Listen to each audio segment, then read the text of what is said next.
Généralement, lorsque vous mettez du fruit de la passion en faible quantité, en très peu de plants, il est probable que vous ayez des problèmes de pollinisation. C'est-à-dire que la masse des fleurs qu'offre votre plant de fruits de la passion n'attire pas suffisamment d'insectes pollinisateurs, ce qui fait que vos fleurs finalement tombent sans être fécondées, vous n'avez pas de fruits. Dans cette vidéo, nous allons essayer de vous proposer une solution qui marche véritablement et qui peut vous permettre de bénéficier pleinement des fruits de votre passiflore. C'est tout de suite après le jingle.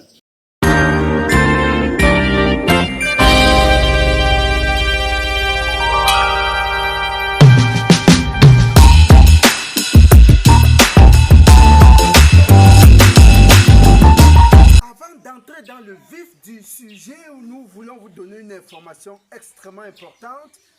Dans quelques semaines, nous mettrons à votre disposition un document inédit, un document très important, un document stratégique sur la mise en place d'un projet agropastoral. Il s'agit des 10 règles d'or de l'entrepreneuriat agropastoral qui permettent justement, comme un livre de chevet, de vous mettre sur la droite ligne, de vous éviter les erreurs, de vous éviter justement des fausses pistes, de vous donner tout ce qu'il faut pour baliser votre piste et rentrer avec sérénité dans l'agropastoral. Par exemple, pourquoi est-ce qu'on demande de commencer petit? Par exemple, pourquoi on vous demande de faire du réseautage? Pourquoi on vous demande de vendre avant de produire?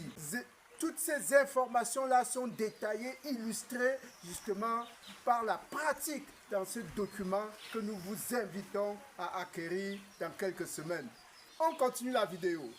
Une fois de plus, chers agripreneurs, bienvenue sur la chaîne des fonceurs. Nous sommes ici à domicile où on a mis juste 2 ou 3 pieds de fruits de la passion. C'est pourquoi vous voyez ce mur-là qui est complètement habillé par ces lianes-là. Et là, aujourd'hui, nous allons essayer de proposer une solution très pratique pour résoudre le problème de pollinisation. Beaucoup de personnes nous ont appelé pour dire, ben voilà, on a mis nos fruits de la passion, ça fleurit, mais les fruits, les fleurs pourrissent, c'est tombé, on n'a pas de fruits. Qu'est-ce qu'il faut faire? Nous allons effectivement suivre jusqu'au bout parce que c'est une séance qui va être très pratique. Si vous découvrez cette chaîne pour la première fois, moi c'est Roméo Lado, agripreneur, apiculteur, coach, motivateur. Abonnez-vous parce que le meilleur à venir, nous avons beaucoup de conseils, d'astuces, d'éléments de motivation pour vous amener à réussir votre entrée dans le monde agro-pastoral. On rentre tout de suite dans le sujet du jour. Observez, on a eu déjà quelques fleurs ici, mais voyez. Observez donc tout ce mur-là, vous voyez comment il est habillé. On n'observe pas de fleurs, mais pourtant il y a eu déjà quelques floraisons. Approchez. Voici d'ailleurs un bouton floral qui va bientôt s'ouvrir. Je crois qu'aujourd'hui il devrait s'ouvrir. Hein. Voilà, on va observer pour voir dans la journée comment il va se comporter. Par contre, on a un bouton floral qui s'était déjà ouvert, qui s'est refermé. Malheureusement, il est en train de dépérir. On n'aura pas de fruits ici. Il y en avait une dizaine comme ça dans cette zone. Elles ont toutes dépéri, ces fleurs-là. Voilà, vous voyez comment c'est en train de faner, ça va tomber. Alors, quel est le problème? Le problème, c'est qu'on n'a pas beaucoup d'insectes pollinisateurs dans cette zone. Peut-être parce qu'il n'y a pas suffisamment de masse florale pour les attirer. Et on n'a pas d'abeilles qui arrivent ici, etc. On est à domicile. Donc, ce qui fait que les fleurs, les pollens qui sont justement dans les organes mâles n'arrivent pas donc à féconder les organes femelles, hein, à entrer dans le pistil. Hein, c'est de la science. Il faut bien que les organes femelles soient transportés par des insectes pour pouvoir atteindre les organes justement femelles. Voilà pourquoi il faut intervenir plutôt manuellement. Il faut intervenir manuellement, c'est ça la solution. Il faut donc être attentif parce qu'on va faire une séance très pratique. On va voir comment nous pouvons prendre manuellement du pollen pour pouvoir l'affecter aux organes femelles et permettre justement la formation des fruits. Ne quittez pas, restez scotché, c'est tout de suite. Voilà, en termes d'organes mâles, vous voyez ces coupoles qui bougent là, voilà, qui balancent là. C'est là où se trouve du pollen. Vous voyez, c'est ici que se trouve donc le pollen. Voilà, vous voyez ici, on le collecte donc avec du coton, un coton-tige. Vous voyez, ça se retrouve en dessous là. C'est les organes mâles ici. Il y a plein de pollens qui sont collectés généralement par les abeilles qui se posent là. Voilà. Maintenant, juste au-dessus, vous voyez les 3 antennes là. Ici, là, 1. Voilà la 2e antenne. Et voilà la 3e là. Il y a 3 antennes là. Donc, ce pollen collecté doit être donc frotté au niveau donc d'ici. Vous voyez, il faut le frotter là au niveau des stigmates. Donc, on récupère juste ici en bas, au niveau de cette forme de cloche là, et on remonte au-dessus, au niveau des stigmates, on remonte frotter juste là. C'est ça qui va permettre l'opération de fécondation. Ensuite, ça va redescendre au niveau de l'organe rond que vous voyez en plein milieu là. C'est ça l'ovaire. Ah, vous voyez, il y a déjà un insecte là il y a un insecte qui s'invite là. Donc l'organe rond là, c'est le futur fruit. Donc lorsqu'on frotte à ce niveau là, à ce niveau, ça redescend féconder les ovules à l'intérieur de l'organe qui est rond là. Voilà, l'organe rond là. Et c'est ça qui va permettre de former le futur fruit. Nous espérons que c'est assez clair. Donc, on va se résumer. La fécondation consiste à collecter du pollen juste au niveau de ces cloches. Le pollen, on le collecte en frottant un peu du coton là. On frotte et on remonte au-dessus, légèrement au-dessus, au niveau de ces antennes qui sont au-dessus là. On remonte et on frotte sur ces antennes là. Et ça va par la suite donc redescendre dans l'organe rond là, qui est l'ovule, qui contient les ovules donc. Voilà comment l'opération de fécondation manuelle s'effectue. Et on va observer quelques jours après pour voir ce qui se passe.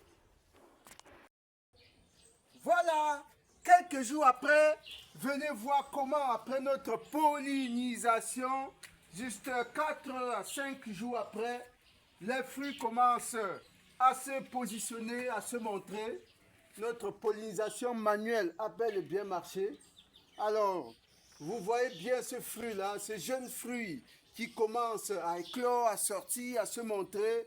Et bien entendu, quelques jours, il va prendre de plus en plus, dans quelques jours, il va prendre de plus en plus de grosseur, effectivement.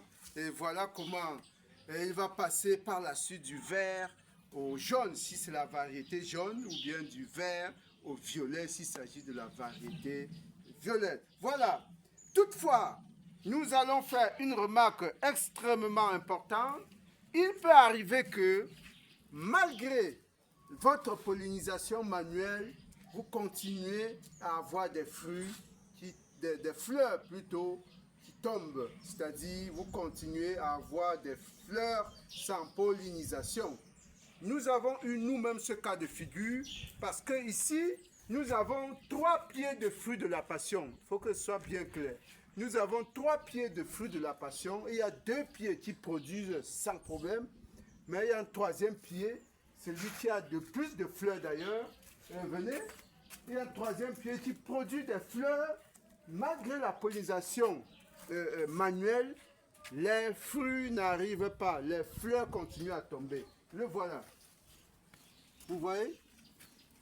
C'est ce plan-là. Il est assez volubile, il a produit beaucoup de fleurs, mais jusqu'ici, justement, on n'a aucun fruit. On a eu plus d'une cinquantaine de fleurs déjà. Les floraisons continuent. Malgré la pollinisation qu'on a eu à faire, jusque-là, on n'a pas de fruits.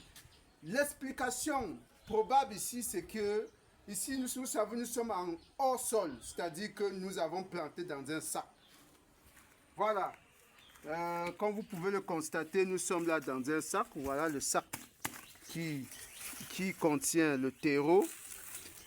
Et voilà le fruit, n'est-ce pas, la tige qui sort du sac, c'est ça la tige, cette tige-là, cette tige marron là. Et c'est ça qui permet donc d'avoir les différentes tiges. Donc on n'a pas juste ici de fruits. Alors l'explication très probable ici, c'est que ce sol doit être très déficient. Et d'ailleurs le pH est suffisamment acide. Et donc on a perdu beaucoup de feuilles. Vous voyez que le feuillage a beaucoup disparu. Et donc, justement, nous pensons qu'en sol acide, le fruit de la passion doit avoir des difficultés à bien s'exprimer. Donc, si vous avez des fleurs qui tombent et qui tombent et qui tombent malgré la pollinisation manuelle, vérifiez le pH de votre sol. Ça peut y être pour quelque chose. Le pH de votre sol peut y être pour quelque chose. Essayez de prendre votre pH, et le pH de votre sol, autant pour moi. Il doit avoir des grandes carences dans votre terreau. Voilà justement ce que nous pouvons vous donner, parce que justement il y a beaucoup de personnes qui nous ont dit non, on a fait la pollinisation, même la pollinisation croisée, c'est-à-dire on a pris le pollen d'une autre passiflore pour venir féconder les stigmates de la passiflore en question. Même jusque-là, ça ne donne pas. Si malgré ces pollinisations croisées-là, ça ne marche pas, le sol doit être problématique. Voilà, chers agripreneurs, ce que nous avons tenu à partager avec vous. Essayez, faites-nous un retour d'expérience, ça nous fera énormément plaisir. Abonnez-vous parce que le meilleur encore à venir. Merci.